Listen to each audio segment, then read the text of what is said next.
अच्छा, तो आज हम क्या करने वाले हैं? हम क्लास 12 इंग्लिश की 4 बहुत ही ज़रूरी कविताओं को समझिए डीकोड करने वाले हैं। हमारा एक ही मकसद है, बोर्ड परीक्षा में पूरे नंबर लाना, और उसके लिए इन कविताओं के कोड को क्रैक करना ही होगा।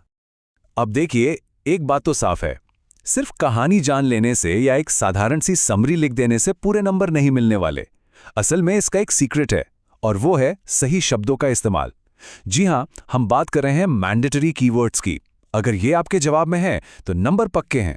तो चलिए आज इसी पर फोकस करते हैं। ठीक है, तो सबसे पहले बात करते हैं आन जेनिफर्स टाइगर्स की। इस कविता में एक कलाकार और उसकी बनाई हुई कला के बीच का जो टकराव है ना, वही इसका दिल है। देखिए, इस कहानी में 2 दुनियाएं हैं। पहली दुनिया है आंट जेनिफर की, कलाकार की। लेकिन उनकी असलियत क्या है? वो टेरिफाइड हैं, मतलब डरी हुई। अपनी शादी के बोझ तले सप्रेस्ड हैं, मतलब दबी हुई।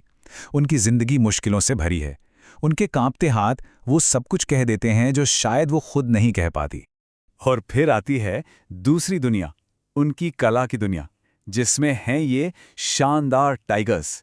और मजे की बात देखिए, ये टाइगर्स आंट जेनिफर की जिंदगी का एकदम उल्टा हैं।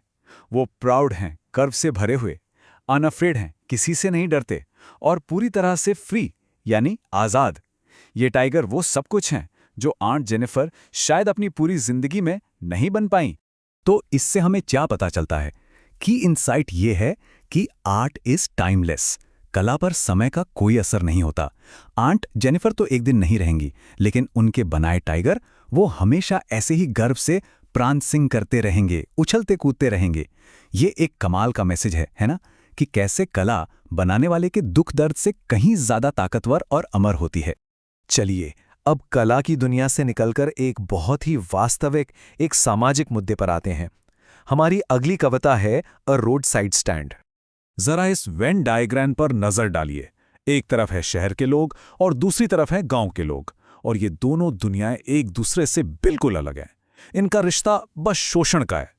शहर वाले क्या करते हैं? वो विकास का एक फॉल्स प्रॉमिस करते हैं, एक झूठा वादा, और अपनी पावर का गलत इस्तेमाल करके गांव वालों का बस फायदा उठाते हैं।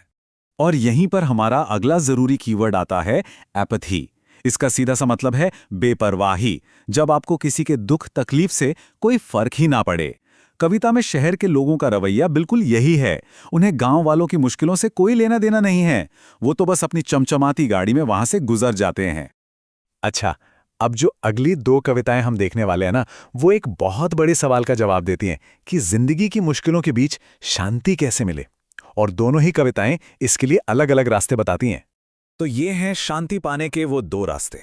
एक तरफ अ थिंग ऑफ ब्यूटी कहती है कि बाहर की दुनिया की सुंदरता को देखो, उसकी एक लास्टिंग मेमोरी, एक कभी न मिटने वाली याद बना लो, और वही तुम्हारा कोपिंग मैकेनिज्म बन जाएगी। वहीं दूसरी तरफ कीपिंग क्वाइट कहती है कि बाहर नहीं, अपने अंदर झांको, इंटरनल स्टिलनेस, यानी अंदर की खामोशी को महसूस करो। और इसके लिए सबसे जरूरी है इंट्रोस्पेक्शन, यानी आत्ममंथन। तो अ थिंग ऑफ ब्यूटी के लिए आपको ये 3 कीवर्ड्स बिल्कुल नहीं भूलने हैं। कोई भी खूबसूरत चीज एक लास्टिंग मेमोरी बन जाती है। जब भी हम दुखी होते हैं तो वो एक फ्लैशबैक ऑफ जॉय की तरह काम करती है, और बस यही याद हमारा कोपिंग मैकेनिज्म बन जाती है, मतलब मुश्किलों से लड़ने का हमारा तरीका। अब बात करते हैं कीपिंग क्वाइट की। इसके कीवर्ड्स हैं इंट्रोस्पेक्शन, स्टॉप डिस्ट्रक्शन और ह्यूमैनिटी। कवि का मैसेज बहुत गहरा है और बहुत साफ भी।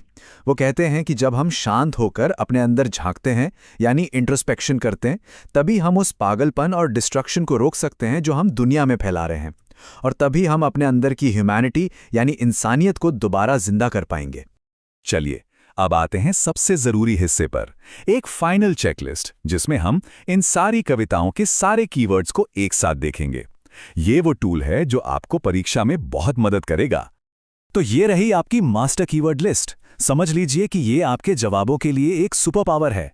देखिए, आंट जेनिफर्स टाइगर्स में आपको टेरिफाइड वर्सेस प्राउड और टाइमलेस आर्ट जैसे शब्दों का इस्तेमाल करना है। और रोड साइड स्टैंड के लिए एपैथी और फॉल्स प्रॉमिस आपके जवाब को धार देंगे। अ थिंग ऑफ ब्यूटी में लास्टिंग मेमोरी और कोपिंग मैकेनिज्म लिखना जरूरी है। और कीपिंग क्वाइट के लिए इंट्रोस्पेक्शन और ह्यूमैनिटी से बेहतर कोई शब्द नहीं। इन शब्दों को अपने जवाबों में इस्तेमाल कीजिए और फिर देखिए असर। और जाते जाते मैं एक सवाल आपके लिए छोड़ना चाहता हूं। हमने 3 चीजों के बारे में बात की, कला, प्रकृति और आत्मचिंतन। आज की जो हमारी दुनिया है, इतनी उलझी हुई, इतनी चुनौतियों से भरी, आपको क्या लगता है इन सबका सामना करने के लिए इन तीनों में से सबसे शक्तिशाली क्या है? सोचिएगा जरूर।